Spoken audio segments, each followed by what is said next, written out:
But first, I want to stick with what we've seen in Melbourne with the opposition leader Peter Dutton today doing what the Prime Minister should have done, visiting the synagogue in the city.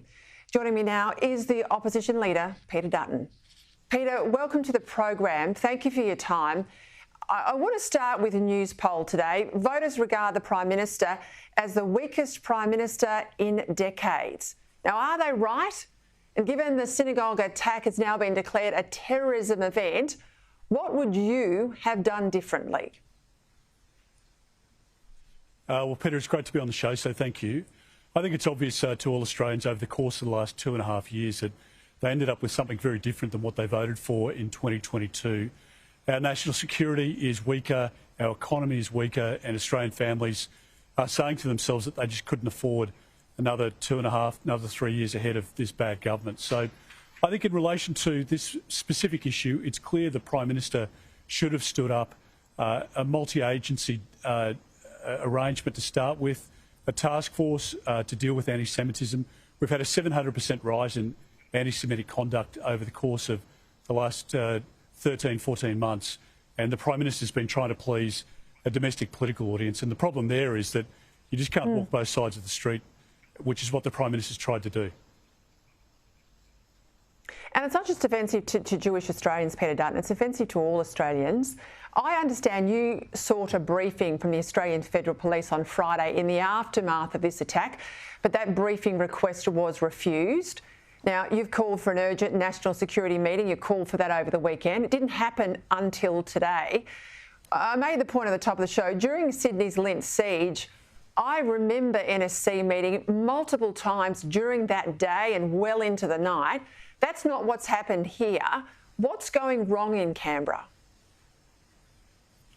I just don't think the Prime Minister, given that he's never worked in the national security space, he's never held a portfolio that would give him that experience.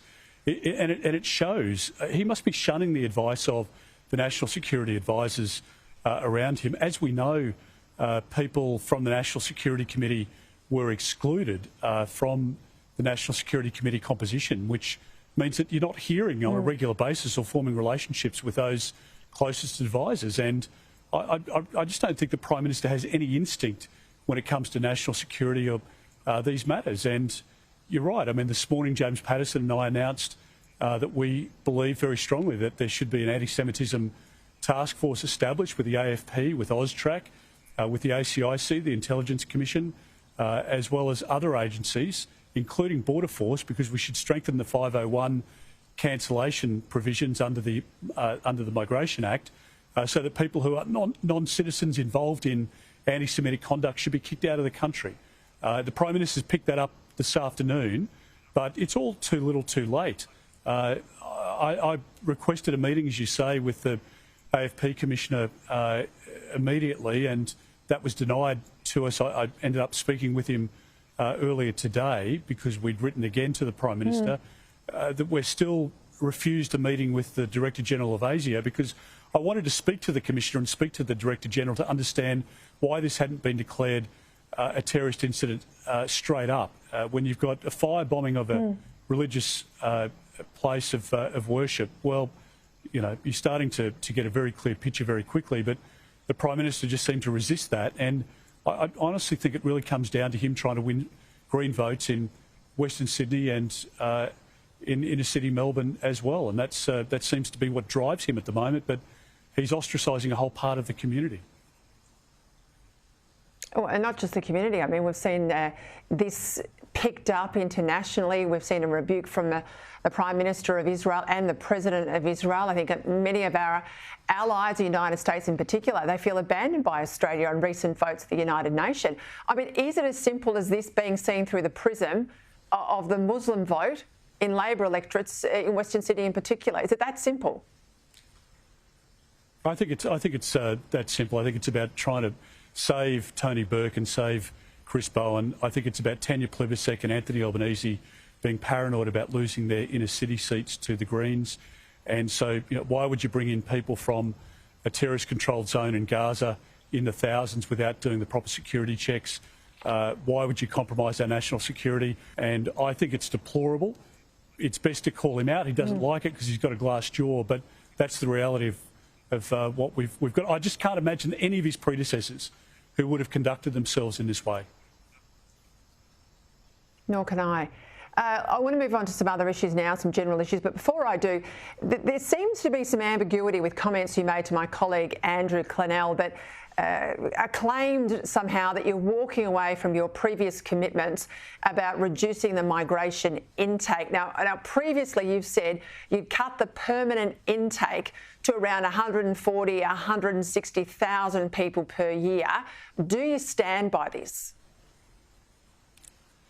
Yes, of course we do. I saw some of the reporting. I think it first came off an ABC headline. So there's a misrepresentation of what was said. There's no change to our policy.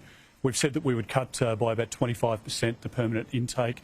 That would reduce it down to 140,000 in year one, and again in year two it ramps up to 150 and then 160,000.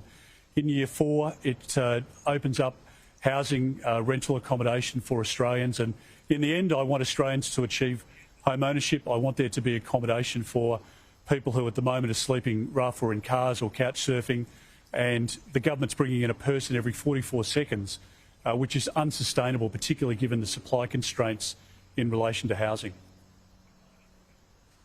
I know you've got your nuclear costings coming out this week. I won't waste a question on nuclear, but will you have a response, a policy on gas this side of Christmas or before the election? We'll have a lot to say about gas and the way in which that is integrated into a nuclear baseload system. There's a lot of gas required in the system, Peter, and as we've said before, it needs to come into the mechanism as well, the capacity mechanism. And if we don't do that, then the lights are going out. If we don't have baseload 24/7 power, this fantasy of being able to pretend that the batteries can last for 40 hours or 4 days or whatever it might be, it's a nonsense. They can last for 4 hours. And we're deindustrialising. Labor is smashing our economy at the moment, in large part because of their renewables-only policy. And not only are prices going up, but obviously, as we saw in New South Wales last week, you've got a Premier telling people to turn off their appliances because the network can't carry that load. It's just completely and utterly absurd. I want to ask you one question before we go, and it might seem small in the scheme of things, but honestly, I am constantly having people raise this issue with me. When I look at you in a press conference, I see there's only one flag behind you. It's our national flag. If you are elected Prime Minister, will that remain the same? Yes, it will. I'm very strongly of the belief, Peter, that we are a country united under one flag, and if we're asking people to identify with different flags, no other country does that, and we are dividing our country unnecessarily. Now, we should have respect for the Indigenous flag and the Torres Strait Islander flag, but they are not our national flags, and I think the Prime Minister sends a very confusing message. The Prime Minister's not out there calling out Woolworths and not out there calling the pubs who don't want to celebrate Australia Day, etc., because he wants to be all things to all people, which is why people rightly perceive him as being the weakest Prime Minister that we've had in our country's history. I think the fact is that we should stand up for who we are, for our values, what we believe in. We are united as a country when we gather under one flag, which is what we should do on Australia Day. We should value and respect our heritage, and we should also speak a lot more about our migrant story, the incredible story of people who came here, particularly in the post-Second World War period, with nothing and have worked hard as tradies, as farmers, and they've educated their children. The next generation's done incredibly well. They've done well themselves. We're a great country today because of that. We don't talk anything of that part of our history. And so that's the view that I've taken. I can hear my audience cheering. Peter Dutton, thank you for your time. Thanks, Peter. Appreciate it. Thank you.